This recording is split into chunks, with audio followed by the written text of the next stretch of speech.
You better have your gold ready. Ladies and gents and the rest, today we're going to be looking at Arthas and Heroic Siege rewards and what the hell it is, right? And man, let me tell you something. This guy, the one you're looking at right there, is a walking apocalypse. I have never seen anything like that before. He's extremely powerful. You better learn how to play mirror match Arthas versus Arthas as soon as he comes out, okay?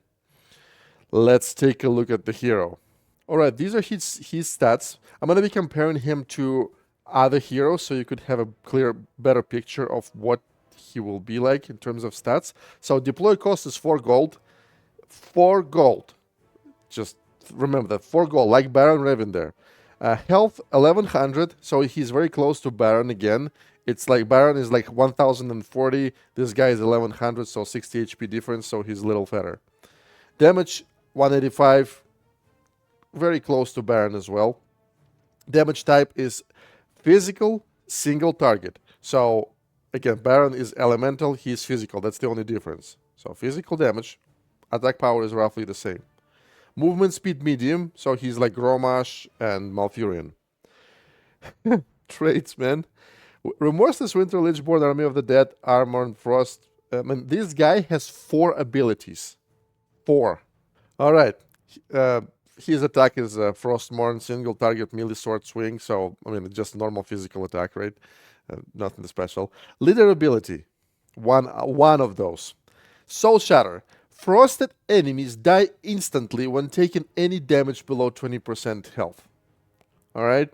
So, if your opponent has 20% health and he's been slowed by frozen skeletons or anything like that, any damage will kill him. Like Kobold hits him once and he dies. So pretty much,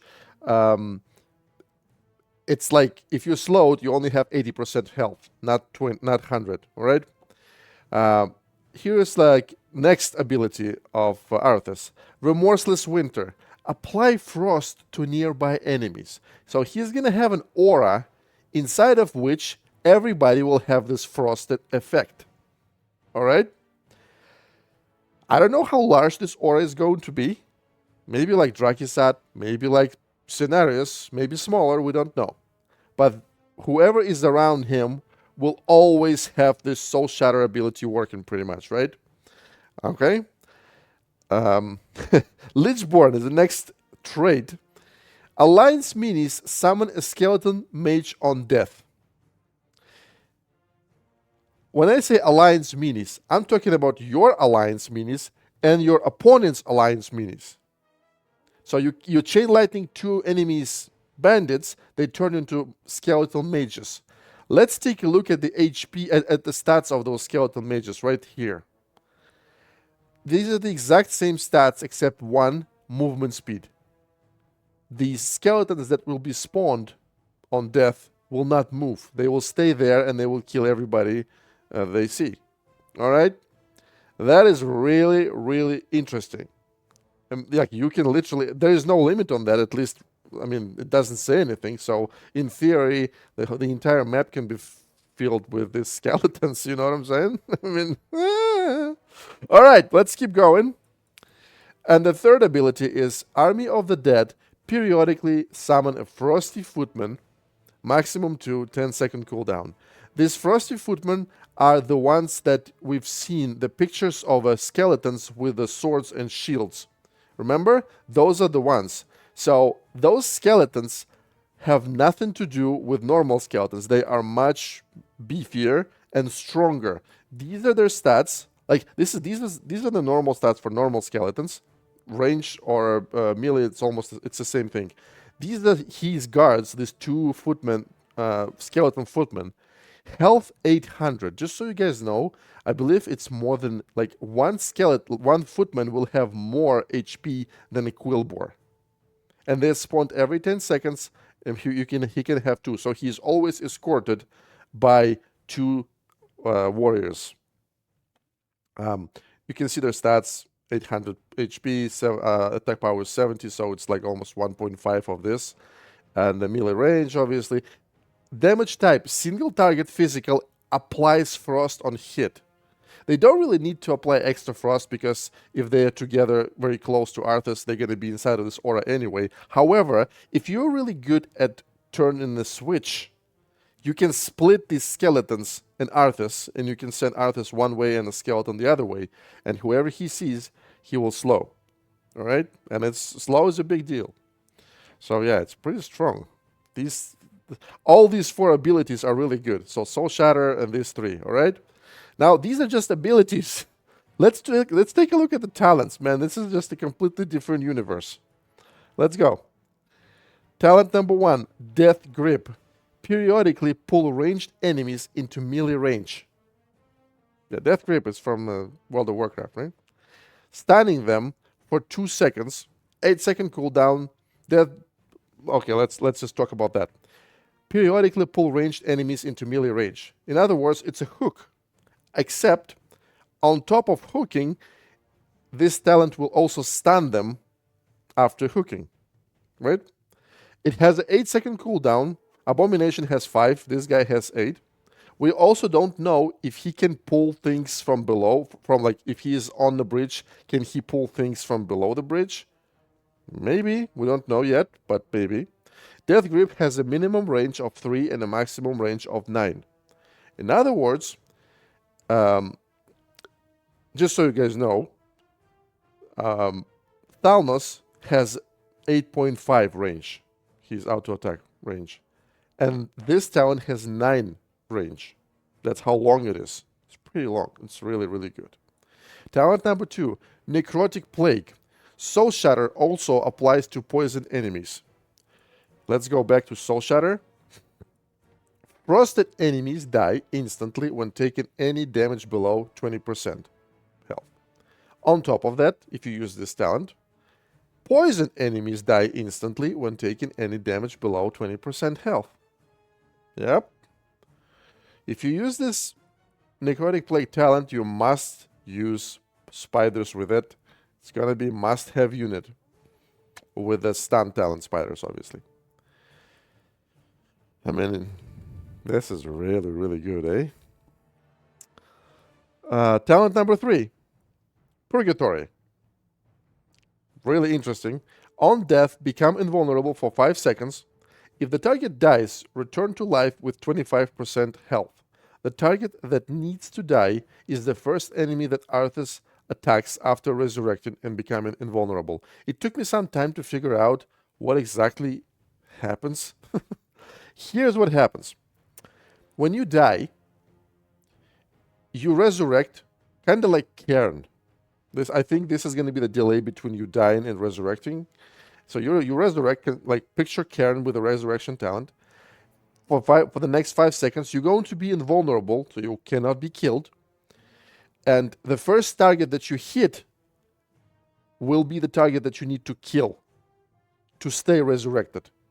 And if you manage to do it in 5 seconds, within 5 seconds, you're going to stay alive, and you're going to regenerate 25% HP. This is how it works.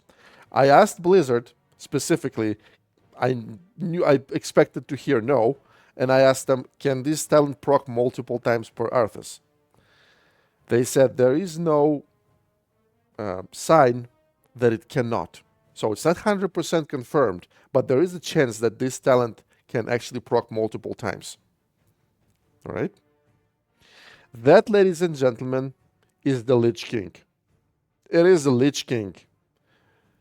It's absolutely awesome. Can't wait to test it. Like I said, he'll probably be, like, I only see one modifier that is not good for him, and that is Bounty Hunt, I guess, because he spawns a lot of skeletons. But again, these skeletons must be Alliance units, right? You don't ever use Alliance units when Arthas is meta, which is pretty much always now, right? Until he gets fixed. So yeah, in any other case, he might be the best hero in the game.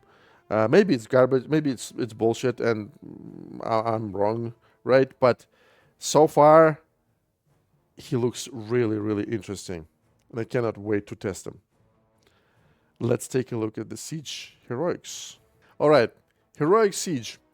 Basically, the minimum level requirements are increased, And that's all we know about this. I don't know if we're going to have any heroic mechanics inside.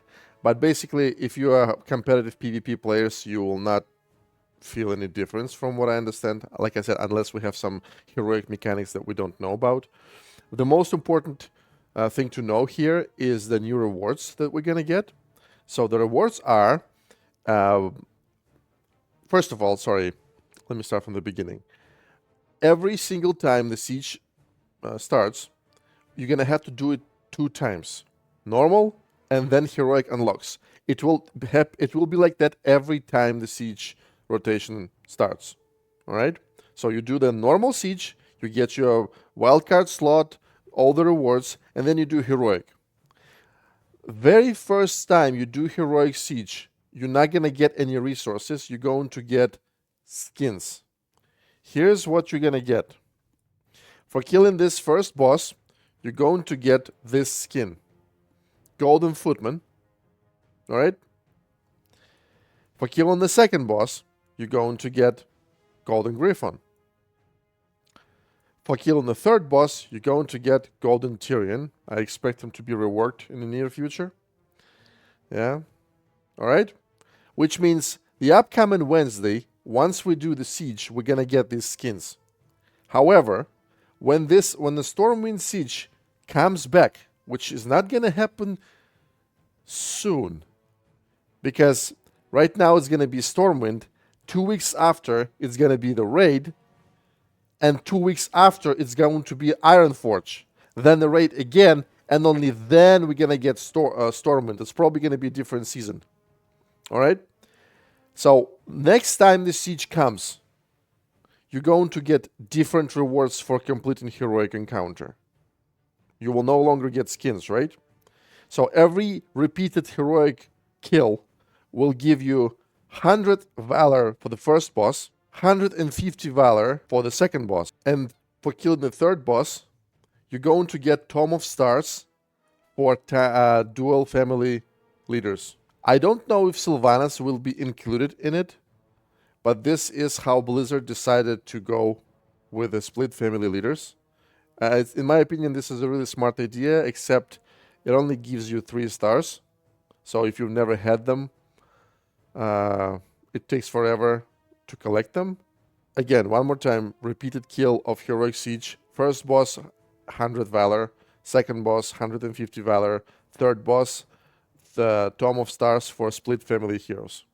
I will see you guys on stream. That's all.